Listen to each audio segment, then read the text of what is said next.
Hello there boys and girls, welcome back to Babapedia boys. तो आज की वीडियो का टॉपिक होने वाला है पोकेमॉन ब्रीडिंग सिस्टम अपडेटेड। तो ये वीडियो मेरी एक पुरानी video how Pokemon breeding works उसका पार्ट 2 है। वो शायद मैं 2 करोड़ साल पहले बनाई थी। तो अगर तुमने मेरी पुरानी वीडियो नहीं भी देखी है तो मत देखो, ये वीडियो उसका अपडेटेड वर्जन है। उसकी सारी इन्फॉर्मेशन होगी और बहुत सारी नई चीज़ें मेरे को जानने को मिली है पोकेमॉन ब्रीडिंग के बारे में, तो सोचा वीडियो बना देता हूँ। तो इस वीडियो को स्टार्ट करते हैं, पर उससे पहले 500 के मैं बहुत करीब हूँ, जल्दी जल्दी कर दो प्लीज सब्सक्राइब। तो इस वीडियो को चलो स्टार्ट करते हैं।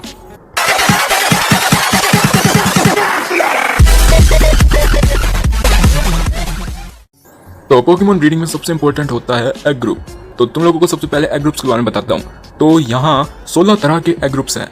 Monster, human like, water 1, water 3, bug, minerals, flying, amorphous, field, water 2, fairy, ditto, grass, dragon, no egg discovered और लास्टली जेंडर अननोन। तो इतने सारे एग ग्रुप्स हैं। तो मॉन्स्टर एग ग्रुप के पोकेमॉन्स काफी हद तक मॉन्स्टर जैसे दिखते हैं और वो डरावने और उनका नेचर काफी ज्यादा खूंखार हो सकता है। तो ये सब पोकेमॉन मॉन्स्टर एग ग्रुप से बिलोंग करते हैं। तुम पॉज करके देख सकते हो कौन कौन से पोकेमॉन्स हैं ये। तो जल्दी जल्दी सारे पोकेमॉन्स दिख जाओ दिख जाओ दिख जाओ दिख जाओ। ओके, खत्म। तो नेक्स्ट एग ग्रुप है ह्यूमन लाइक एग ग्रुप।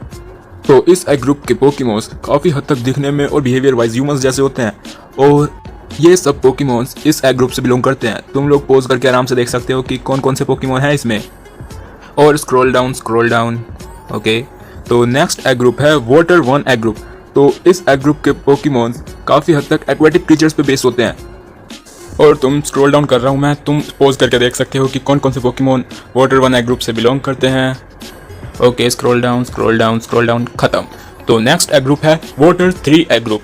तो इस एग ग्रुप में कोई भी पोकेमॉन जो पानी से कनेक्टेड हो उसे वाटर 3 एग ग्रुप का बना दिया जाता है। जैसे कि अगर पानी में पड़ा हुआ कच्चा भी दिख जाए तो वो वाटर 3 एग ग्रुप में आ सकता है। सोच सकते हो कितना अजीब एग ग्रुप है ये। तो मैंने पोकेमॉन्स भी शो कर दिए वाटर 3 के। तो नेक्स्ट एग ग्रुप है बग एग ग्रुप। तो इस एग ग्रुप के पोकेमॉन्स इंसेक्टोइड्स होते हैं, यानी कि पूरी तरह से कीट पतंगों जैसे दिखते हैं।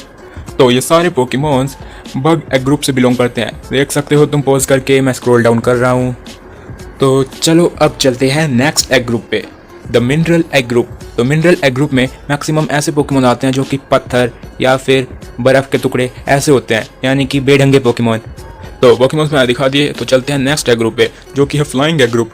तो फ्लाइंग एग ग्रुप में आने के लिए सिर्फ और सिर्फ पोकेमॉन को उड़ना आना चाहिए, चाहे उसके पास पंख हो या ना हो। तो ये रहे पोकेमॉन जो फ्लाइंग एग ग्रुप से बिलोंग करते हैं। ज़्यादातर देख सकते हो तुम फ्लाइंग टाइप्स ही हैं। स्क्रॉल डाउन और ये भी खत्म। तो नेक्स्ट एग ग्रुप पे चलते हैं अमॉर्फस एग ग्रुप। तो इस कैटेगरी का एग ग्रुप बहुत ज़्यादा रेयर होता है, ये बहुत ही कम पोकेमॉन्स के पास है। तो ये सारे पोकेमॉन्स बिलोंग करते हैं अमॉर्फस एग ग्रुप से। तुम देख सकते हो पोज करके चाहो तो चलते हैं नेक्स्ट एग ग्रुप पे जो कि है फील्ड एग ग्रुप। तो फील्ड एग ग्रुप में अब तक के सबसे ज़्यादा पोकेमॉन आए हैं। फील्ड एग ग्रुप का मतलब है यानी कि जंगली और रोडेंट टाइप के पोकेमॉन। जैसे कि देख सकते हो तुम कौन कौन से पोकेमॉन हैं इसमें। तो बहुत लंबी है इसकी स्लाइड। तो इसमें हमारे लेजेंडरी पोकेमॉन्स भी आ सकते हैं, जैसे कि अपना लेजेंडरी बीडूफ और अपना लेजेंडरी रैटाटा, अपना लेजेंडरी पैट्रैट और साथ ही साथ सारे के सारे रीजनल रोडेंट्स और कुछ स्टार्टर पोकेमॉन्स भी आ जाते हैं इसमें। और मेनली अपने पिकाचू का भी secondary egg group field egg group है। तो जल्दी जल्दी स्क्रॉल डाउन कर रहा हूँ मैं। तो ये भी ऑलमोस्ट ख़त्म हो गए, ख़त्म। तो नेक्स्ट एग ग्रुप है वाटर 2 एग ग्रुप।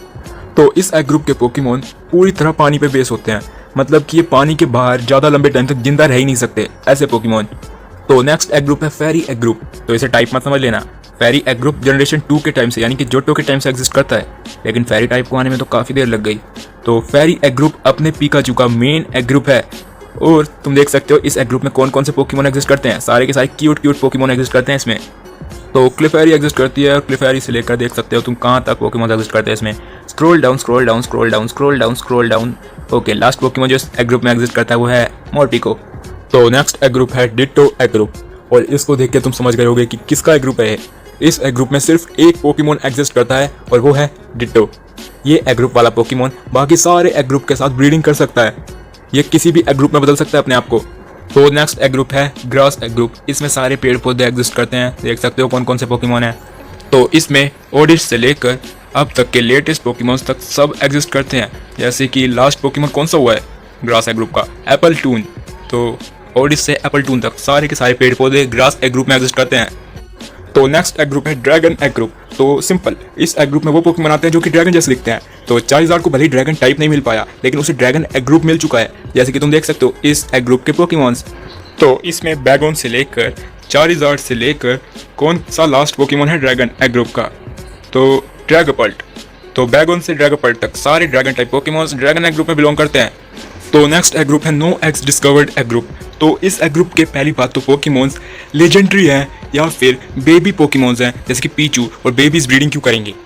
और लेजेंडरी पोकेमॉन्स भी जेंडरलेस होते हैं, तो वो भी ब्रीडिंग नहीं कर सकते, और इवन उनके पास तो एग ग्रुप भी नहीं होता लेजेंडरीज के पास। तो सारे के सारे बेबी और लेजेंडरी पोकेमॉन्स इसी एग ग्रुप में बिलोंग करते हैं, नो एग्स डिस्कवर। तो इनके एग्स डिस्कवर नहीं हुए हैं, इसलिए इनके पास कोई एग ग्रुप नहीं है।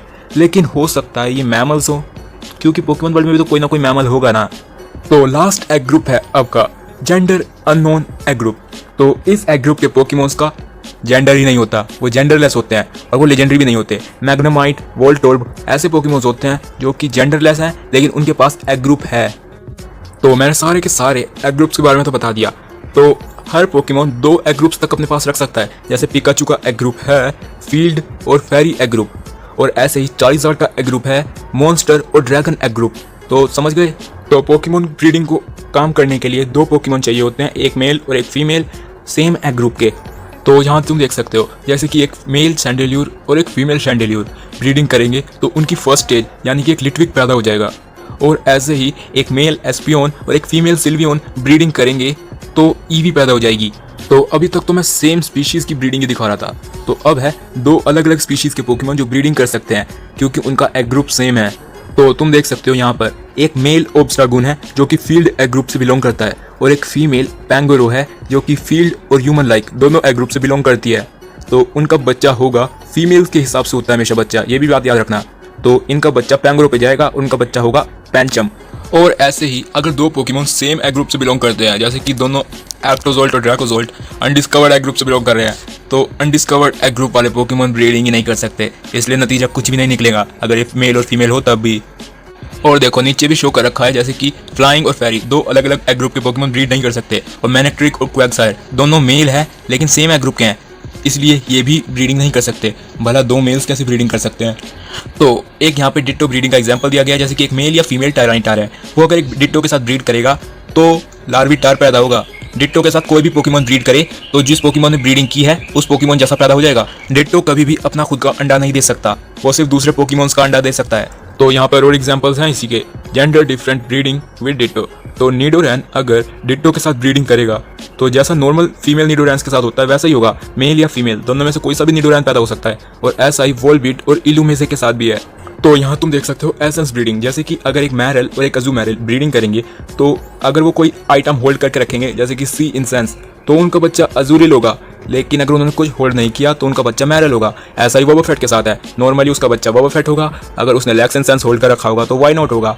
ऐसा ही रोजेलिया के साथ भी है, अगर उसने रोज इंसेंस होल्ड करा होगा तो उसका बच्चा बूढ़ा होगा, और अगर कुछ होल्ड नहीं किया होगा तो उसका बच्चा रोजेलिया होगा। चाइमैको के साथ भी सेम है, अगर उसने प्योर इंसेंस होल्ड किया हुआ है तो उसका बच्चा चिंगलिंग होगा, और अगर कुछ होल्ड नहीं किया तो उसका बच्चा चाइमैको होगा। और ऐसा ही सेम शूडोवुडो के साथ भी है, अगर उसने रॉक इंसेंस होल्ड किया होगा तो उसका बच्चा बोन्सलाई होगा, और अगर कुछ होल्ड नहीं किया होगा तो उसका बच्चा एक और शूडोवुडो होगा। तो ऐसा ही इन सब पोकेमॉन्स के साथ भी है। तो सबका एग्जांपल नहीं देता, स्नोरलैक्स का देता हूँ। अगर स्नोरलैक्स फुल इंसेंस को होल्ड करके रखेगा तो उसका बच्चा मंचलैक्स होगा, और अगर उसने कुछ होल्ड नहीं किया होगा तो बच्चा स्नोरलैक्स होगा। तो डिफरेंस रीजन ब्रीडिंग, तो अगर हम कैंटो के 2 पोनीटास को गिलार में ले जाएंगे और तब उनकी ब्रीडिंग करवाएंगे तो उनका बच्चा एक गिलारियन पोनीटा हो जाएगा। और अगर हम गिलारियन पोनीटा को एक कैंटो के रैपिडाश के साथ ब्रीडिंग कराते हैं लेकिन हमने फीमेल को एवरस्टोन होल्ड कर रखा है तो गिलार रीजन में भी कैंटो का पोनीटा पैदा होगा, ना कि गिलारियन पोनीटा। और ऐसा ही है रैपिडाश को अगर हम एवरस्टोन होल्ड करा देते हैं गिलार रीजन में और उसकी गिलार में डिट्टो के साथ ब्रीडिंग करा देते हैं तो भी गिलारियन पोनीटा पैदा नहीं होगा, नॉर्मल पोनीटा पैदा होगा। और ग्राउलिथ और पोनीटा का ग्रुप सेम है, अगर हम ग्राउलिथ को गिलार में एवरस्टोन होल्ड करा देते हैं और उसको पोनीटा के साथ ब्रीड करवाते हैं तो बच्चा गिलारियन पोनीटा ही होगा, क्योंकि हमने फीमेल को नहीं पकड़ाया एवरस्टोन। तो पूरे पोकेमॉन वर्ल्ड में सिर्फ एक पोकेमॉन है जो कि लेजेंडरी होकर भी ब्रीडिंग कर सकता है, वो है मैनेपी। तो मैनेपी डिट्टो के साथ ब्रीडिंग करके पियोनी को पैदा कर सकता है, और फिर पियोनी डिट्टो के साथ ब्रीडिंग करके पियोनी को ही पैदा कर पाएंगे। तो मैनेपी एक मिथिकल पोकेमॉन है, लेकिन जो ये पियोनी है ये एक रेगुलर पोकेमॉन है। मैनेपी की आबादी बहुत कम है लेकिन पियोनी करोड़ों की तादाद में पाए जा सकते हैं। तो तुम लोग सोच रहे होगे कि ब्रीडिंग से फायदा क्या होता है गेम में। तो ब्रीडिंग का फायदा ये देखो तुम, जैसे कि हमने सेम एग ग्रुप के 2 पोकेमॉन्स को ब्रीडिंग करवाई तो पिकाचू विश अटैक नहीं सीख सकते, लेकिन जैसे कि हमने एक मेल टोगेकिस लिया, उसे विश अटैक आता था और हमने उसे फीमेल राइचू के साथ ब्रीडिंग करने दी, तो जो उनका बच्चा पीचू होगा वो विश अटैक के साथ पैदा होगा और इसे अपनी ईवी आईवीज अपने पेरेंट्स से ही मिलती है, मेनली अपने फादर से। तो ईवीज भी कभी भी विश अटैक नहीं सीख पाती, तो हमें अपने इस पिकाचू को इवोल्व करना है और उसके बाद इसके पास फील्ड एग ग्रुप है, तो हमें इसे एक ईवी की एवोल्यूशन के साथ ब्रीडिंग करने देनी है। तो जो ईवी पैदा होगी वो विश अटैक के साथ पैदा होगी। तो अपने पोकेमॉन्स को ऐसे अटैक सिखाने को ब्रीडिंग चेन कहते हैं और जो ये अटैक होते हैं इन्हें एग मूव कहा जाता है। तो अब तक मैं जो भी तुम्हें बताया इस सब का तुम्हें एक एग्जांपल भी दे देता हूँ। जैसे कि एक चाइजार्ड है फीमेल और एक मैजिकार्प है मेल हैं, तो दोनों का ही एग ग्रुप ड्रैगन है, तो मतलब ये दोनों आपस में ब्रीडिंग कर सकते हैं। और चारिजार्ड फीमेल है इसीलिए बच्चा एक चारमेंडर पैदा होगा, लेकिन उसका पापा एक मैजिकार्प है इसलिए वो चारमेंडर स्प्लैश अटैक कर पाएगा। सच में पोकेमॉन कंपनी 2 इतने अलग पोकेमॉन्स को एक एग ग्रुप में कैसे रख सकती है। सही में एक चारिजार्ड मैजिकार्प के साथ ब्रीडिंग क्यों करेगा, उसे क्या अच्छा दिखेगा इसमें। तो ये वीडियो मैं यहीं पे ख़त्म कर रहा हूँ, मिलेंगे अगली वीडियो में, जब तक के लिए बाय बाय।